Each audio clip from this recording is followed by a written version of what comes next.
நடத்தினவர் இனிமேலும் என்னை நடத்திடுவே. இதுவரை என்னை நடத்தினவர் இனிமேலும் என்னை நடத்திடுவே. நீரே கோவா ஈரே என் எல்லாமே பார்த்து கொள்வே. நீரே கோவா ஷம்மா என் கூடவே இருப்பவரே. இயேசு கிறிஸ்து உங்களை ஆசீர்வதிப்பாராக. இது நல்ல வேலையை தேவன் தந்தாக்க நான் சோத்திருப்பேன், சோத்திருக்கிறேன். இப்போ நம்ம ஜெபிப்போம். பகமா வசந்த பார்ப்போம். நன்றி ஆண்டவரே, முத்திருக்கிற குறிப்பிடுவது நன்றி ஆண்டவரே. ஐயா, இந்த மனமகிழ்ச்சி நாள் உங்க வசனத்தை கேட்க போறோம். நீங்க ஆசீர்வதிங்க. கர்த்தருடைய ஆசீர்வாதம் ஐஸ்வர்யத்தை உங்களோட வேதனை போட்டு ஆசீர்வாத வசனத்தின் மூலம் வெளிப்படுவதாங்க, மறைத்து வெளிப்படுங்க. இயேசு நாமத்தில் பிதாவே, ஆமென். எஸ்தர் 5ஆம் அதிகாரத்துல நம்ம பார்த்தோம் அப்படின்னா 6வது வசனத்துல எங்க விதமா சொல்லப்பட்டிருக்கு. எங்க எஸ்தர் அந்த ராஜாவுக்கு விருந்து செய்யறாங்க. அந்த விருந்து நடக்கும் பொழுது அந்த அம்மாட்ட அவர் கேட்கிறார். அந்த 6வது வருஷம் நம்ம பார்க்கிறோம். விருந்திலே எஸ்தர் திராட்சரசம் பரிமாறப்படுகையில் ராஜா எஸ்தரை பார்த்து, உன் வேண்டுதல் என்ன? அது உனக்கு கொடுக்கப்படும். நீ கேட்கிறது என்ன? நீ ராஜ்யத்தின் பாதி மட்டும் கேட்டாலும் கிடைக்கும் என்றார். எஸ்தர் ராஜாத்தியை பார்த்து அந்த ராஜா சொல்றார், உன் வேண்டுதல் என்ன? ராஜா எஸ்தரை பார்த்து, உன் வேண்டுதல் என்ன? ராஜ்யத்தின் பாதி வரை கேட்டாலும் கொடுக்குமா? பாதி ராஜாவுக்கு, பாதி அந்த எஸ்தர் ராணிக்கு. இந்த எஸ்தர் எங்கிருந்து வந்தாங்க அப்படின்னா அவங்க ஒரு யூத பெண்மணி. ஆனா ஆட்சி யார் நடக்கு? Media Persia. அதுக்கு முன்னால யார் நடந்தா? நேபுகாத் நேச்சார். இவங்க எல்லாம் வேற ஜாதிக்காரங்க, அந்நிய தேசத்துல இருக்கிறாங்க. அந்நிய தேசத்துல ராஜா ஆகிறது இல்லைன்னா அரசாங்கத்துல இருக்குது பெரிய காரியம். அரசாங்க பதவியில இருக்குது, மினிஸ்டரா இருக்குது பெரிய காரியம். அப்ப இப்படி இருக்கும் பொழுது எங்க எஸ்தருக்கு அந்த ராஜா கேட்கிறாரு. அதுக்கு முன்னால எஸ்தர் எங்க இருந்து வந்தாங்க அப்படின்னு பார்த்தோம் அப்படின்னா, அது வஸ்தின்னு ஒரு அம்மா இருந்தாங்க. அவங்க பெருமையினால விழப்பட்டு அந்த இடத்துல எஸ்தர் ராஜாத்தி வராங்க. மொர்தெகாய் பேச்சை கேட்கறாங்க. அவர் சொந்தக்காரர் மொர்தெகாய், அவங்க பேச்சை கேட்கறாங்க. இப்பொழுது மொர்தெகாய் சொல்ல போய் தான் ராஜாக்கு அவங்க பேச போறாங்க. அப்போ அவங்க ராஜா மனம் மாறி எஸ்தர் அம்மாட்ட கேட்கறாங்க, உனக்கு என்ன வேணும்னு கேட்கறாங்க. இன்னைக்கு ஆண்டவர் உங்களை பார்த்து கேட்கணும், என்ன வேணும்? உன் வேண்டுதல் கேட்கப்பட்டது. அப்ப எஸ்தர் என்ன பண்ணாங்க? 3 நாள் ஃபாஸ்டிங் இருந்தாங்க. மேல பார்த்தோம் அப்படின்னா 3 நாள் அதே எஸ்தர் 4ஆம் அதிகாரத்துல, நீர் போய் சூசானில் இருக்கிற யூதரை எல்லாம் கூடி வர செய்து 3 நாள் அல்லும் பகலும் குசியாமலும் குடியாமலும் இருந்து எனக்காக உபவாசம் பண்ணுங்கள். நானும் என் தாதிமார்களும் உபவாசம் பண்ணுவோம். இவ்விதமாய் சட்டத்தை மீறி ராஜாவினிடத்தில் பிரவேசிப்பேன். நான் செத்தாலும் சாகிறேன் என்று சொல்ல சொன்னார். எஸ்தர் ராஜாத்தி மொர்தெகாய்க்கு பதில் சொல்லுதாங்க. நம்முடைய வாழ்க்கையில ஒரு வெறி அப்படின்னு சொல்லுவாங்க, ஒரு வெறி, ஒரு கமிட்மெண்ட் நம்மளுக்கு வேணும் அப்படின்ற ஒரு உரிமை.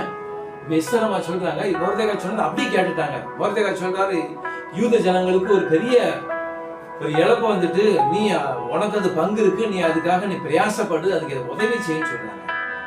முதல்ல இல்லைன்னு சொன்ன எஸ்தர், 2வது சரிங்கிறாங்க. அப்படி சொல்லும் போதுதான் சொல்றாங்க, ராஜா கூப்பிடாம ராணி அவர் பக்கத்துல போக கூடாது, அந்த சட்டத்தை மீறி நான் போறேன். எப்ப போறாங்க அப்படின்னா ஃபாஸ்டிங்கோடு போறாங்க. உங்களோட வாழ்க்கையில நீங்க சாதிக்கணும். மனிதர்களை ஆண்டவர் விசேஷமா படைச்சாங்க. மிருகத்தை படைச்ச எல்லா மனிதனை படைச்ச பிறகு அந்த மிருகத்துக்கெல்லாம் போய் பேர் வைக்க போறாங்க. அப்ப மனிதனா விசேஷமானவங்க, நம்ம விசேஷமானவங்க. அதனால காரு, பைக்கு, பிளேன், கப்பல் எல்லாத்துலயும் பிரயாணம் பண்ணாங்க. அப்ப நம்மளுடைய வாழ்க்கையில இன்னும் நம்ம நாட்டுல கஷ்டப்பட்டவங்க இருக்கிறாங்க. ஃபர்ஸ்ட் அவங்க தேவனை அறியணும். 2வது அவங்க வாழ்க்கையில அவங்க என்னது, ஏன் அந்த கஷ்டம் வந்துச்சுன்னு அவங்க ஆராய்ச்சி பண்ணி பார்க்கணும்.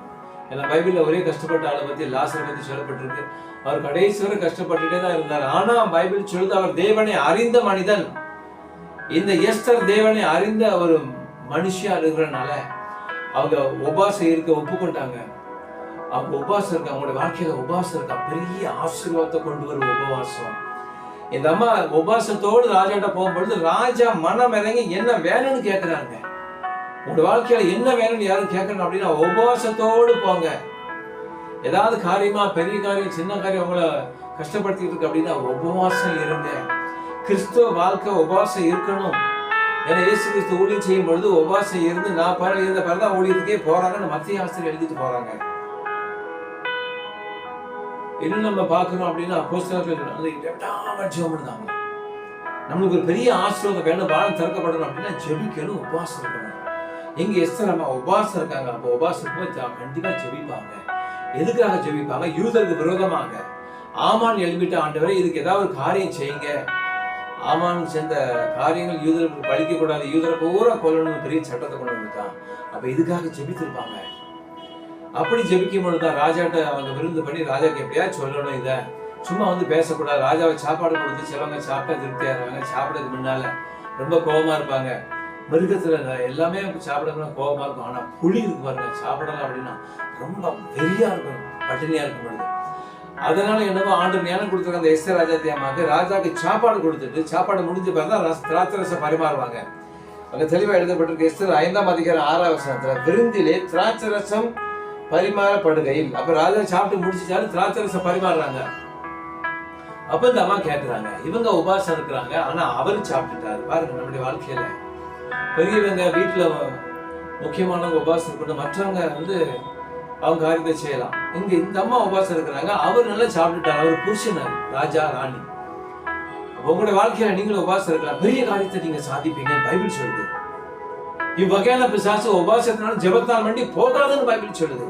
இங்க பிசாசு யூதருக்கு விரோதமா எழுப்பிட்டான், யூதரை அழிக்கும்படியாக எழுப்பிட்டான். மொர்தெகாய் ஆமானுக்கு மரியாதை கொடுக்கல, ஏன்னா அவர் மனுஷன் தானே அப்படின்ட்டு அவர் வந்து மரியாதை அப்படின்னா பேருக்கு கொடுக்கல, ஆனா உள்ளுக்குள்ள அவர் எது சொன்னாலும் அவர் செய்வாரு. அதை பெருசா நினைச்சு மொர்தெகாய் யாருன்னு கேட்டு இந்த மொர்தெகாயை மட்டும் இல்ல அவன் என்னத்தையே அடிக்கணும் வெறியோடு இருக்கான் பிசாசு.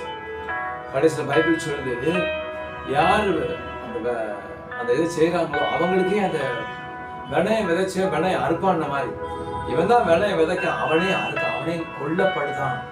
இது எதனால இப்படி நடக்கப்படுது? உங்களுடைய வாழ்க்கையில நீங்க ஆலயம் வச்சிருக்கீங்களா, சர்ச் வச்சிருக்கீங்களா, தொழில் செய்யறீங்களா, வேலை செய்யறீங்களா, மற்ற என்ன காரியமோ உங்க வாழ்க்கையில கணவன் மனைவி பிள்ளைகள் எல்லா காரியத்தையும் நீங்க இந்த உபவாசம் மூலமா அது தீர்வை காணலாம், ஒரு முடிவை காணலாம். இந்த அம்மா ஒரு முடிவை பார்த்தாங்க. 3 நாள் தான் உபவாசம் இருந்தாங்க. பெரிய காரியங்கள் அங்க நடந்தது சூசான் அரண்மனையில. உங்களோட வாழ்க்கையில உபவாசம் இருந்த பெரிய காரியம் நடக்கும். இங்க ராஜா அங்க பார்த்தோம் அப்படின்னா அதே 5ஆம் அதிகாரத்துல பார்த்தோம் அப்படின்னா 12ஆம் வசனத்தை பார்த்தோம் அப்படின்னா எஸ்தர் 5ஆம் அதிகாரம் 12ஆம் வசனத்தை பின்னையும் ஆமான் ராஜஸ்திரியாக எஸ்தரும் தான் செய்த விருந்துக்கு ராஜாவுடன் கூட என்னை தவிர வேறு ஒருவருமே அழைக்கவில்லை, நாளைக்கு ராஜாவுடன் கூட நான் விருந்துக்கு வரவழைக்கப்பட்டிருக்கிறேன் அப்படின்னு சொல்லிட்டு ஆமான திருப்பி கூப்பிடுதாங்க.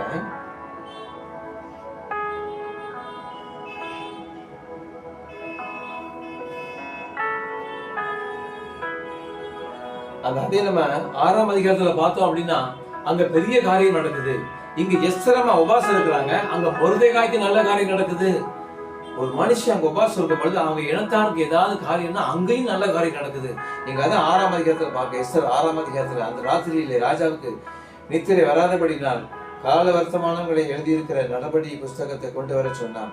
அது ராஜசபையில் வாசிக்கப்பட்டது. அப்பொழுது வாசல் காவலனாகிய ராஜாவில் 2 பிரதானிகளாகிய 2 பேர் வந்து ராஜாவுக்கு விரோதமா வராங்க. அத மொர்தெகாய் வந்து சொல்லி அந்த ராஜாவுக்கு விரோதமான காரியத்தை அதை முறியடிக்கிறாங்க. ராஜா செத்துருப்பார், ஆகாசுக்கு ராஜா. அப்போ இந்த காரியம் எப்பொழுது அந்த ராஜா மனசுல வருது அப்படின்னா எஸ்தர் அம்மா அங்க உபாசம் இருக்கிறாங்க, அங்க ராஜாவுக்கு தூக்கம் வரல. நீங்க உபாசம் இருக்கும்போது உங்களுக்கு விரோதமா யார் செய்யறாங்களோ அங்க ஆண்டவர் கிரியை நடப்பிப்பாங்க, கிரியை நடப்பிக்கப்படும். உபாசம் இருக்கும் போது கிரியை நடப்பிக்கப்படும். ஆண்டவர் உங்களுக்காக யுத்தம் பண்ணுவார், இன்னும் உங்களுக்காக அவர் செயல்படுவார்னு சொல்லலாம். இங்க எஸ்தர் ராஜா அம்மாக்காக ராஜா செயல்படுறாங்க. ராஜா சொல்ல அந்த ஆமான் போய் மொர்தெகாயை கனம் பண்றாங்க. உபாசம் என்னென்ன காரியங்கள் நடக்குதுன்னு பாருங்க. உங்களோட வாழ்க்கையில உபாசம் இல்லை, உபாசம் இல்லைன்னா ஒண்ணுமே இல்லைங்க. சுகபோகமா வாழ்றவங்க உயிரோடே மரித்தவர்கள் பைபிள் சொல்லுது. கிரியை இல்லாத வாழ்க்கை செத்ததுன்னு பைபிள் சொல்லுது. வாரத்துக்கு ஒரு நாள் தான் உபாசம் இருக்கணும். எங்க இந்த அம்மா உபாசம் இருக்காங்க, பெரிய காரியம் நடக்குது. யூதருக்கு பெரிய வெளிச்சம் வருது. யூதர்கள் அழுது புலம்பிட்டு இருக்கிறாங்க. ஏன்னா அந்த நாட்கள் வந்த உடனே யூதர் எல்லாரும் கொல்லணும் அப்படின்னு சொல்ல சட்டம் ஏத்திட்டான் ஆமான். இதை பார்த்து மொர்தெகாய் அலறுதாருங்க. அந்த அலறல் கேட்கப்படுது, உபவாசம் கேட்கப்படுது. உங்களுக்கு என்ன காரியமோ கதவை அடைத்து வீட்டுல உட்காந்து ஜெபிங்க. ஜெபம் அசைக்கப்படும். இந்த உபவாசம் அசைக்குங்க. பைபிள் சொல்லி இந்த உபவாசம் பெரிய காரியத்தை செய்யறாங்க. சில உபவாசமே இருக்க மாட்டாங்க, ஆனா குறை சொல்லிட்டே இருப்பாங்க, ஒண்ணுமே நடக்கலன்னு சொல்லுவாங்க. நீங்க உபவாசம் இருந்தீங்கன்னா ஆசீர்வாதம், 3 நாள் இருந்தீங்கன்னா ஆசீர்வாதம், 40 நாள் இருந்தீங்கன்னா ஆசீர்வாதம் பைபிள் சொல்லுது. பிரியமானவர்களே, 40 நாள் ஆண்டவர் உபவாசம் இருந்தாங்க. அவர் மனுஷனா இருந்தாங்க. மத்திய சுவிசேஷம் நம்ம 4ஆம் அதிகாரத்துல பார்க்கலாம். இயேசு கிறிஸ்து 40 நாள் இரவு பகலும் உபவாசம் இருக்கிறாங்க. நம்மளால எத்தனை நாள் இருக்க முடியுமோ அத்தனை நாள் இருக்கலாம். இதுக்கு ஆண்டவர் பிறந்த நாள், சந்தோஷமா கொண்டாடுற நாள் தான். நம்ம தேவைகள் நிறைய இருக்கலாம், தேவைகள் எல்லாம் சந்திக்கப்படும் பைபிள் சொல்லுது. உங்களுக்கு தேவைகள் இருக்கா, சந்திக்கப்படும். உங்க குறைகள் எல்லா காரியத்தையும் இந்த உபவாசம் சந்திக்கப்பட உதவி செய்யும். நீங்க உபவாசம் இருக்க தேவன் மெய்யாக உங்களை ஆசீர்வதிப்பார். இயேசு கிறிஸ்து உபவாசத்தை தேவதர்கள் உதவி செஞ்சாங்க. நிறைய அற்புதம் அடையலாம் இயேசு கிறிஸ்து செய்யறாங்க. யோவான் 14 ஆண்டு சொன்னாங்க, என்னை விசுவாசிக்கிறவன் நான் செய்திருக்கிறீங்களே தானும் செய்வான். அப்போ இயேசு கிறிஸ்து மாதிரியே உபவாசம் இருக்கும் பொழுது அற்புதம் உங்க குடும்பத்தில் நடக்கணும் பைபிள் தெளிவா சொல்லுது. நீங்கள் உபவாசம் ஆசீர்வதிக்கப்படுவீங்க. நம்ம இப்ப ஜெபிப்போம், சோதராண்டவர் துதிக்கிறோம். எங்க எஸ்தர் ராஜாத்தி 3 நாள் உபவாசம் இருக்கிறாங்க. மொர்தெகாய்க்கு நல்ல காரியம் நடக்கு, யூதருக்கு நல்ல காரியம் நடக்க ஆண்டவரே. கேட்கிற பிள்ளைகளுக்கு நல்ல காரியம் நடப்பதாக ஐயா. இந்த உலகத்துல நிறைய காரியங்கள் தேவைகள் நிறைய இருக்குது ஆண்டவரே. கேட்கிற பிள்ளைகளுக்கு பலன் கொடுங்க, உபவாசம் இருக்க பலன் கொடுங்க ஆண்டவரே.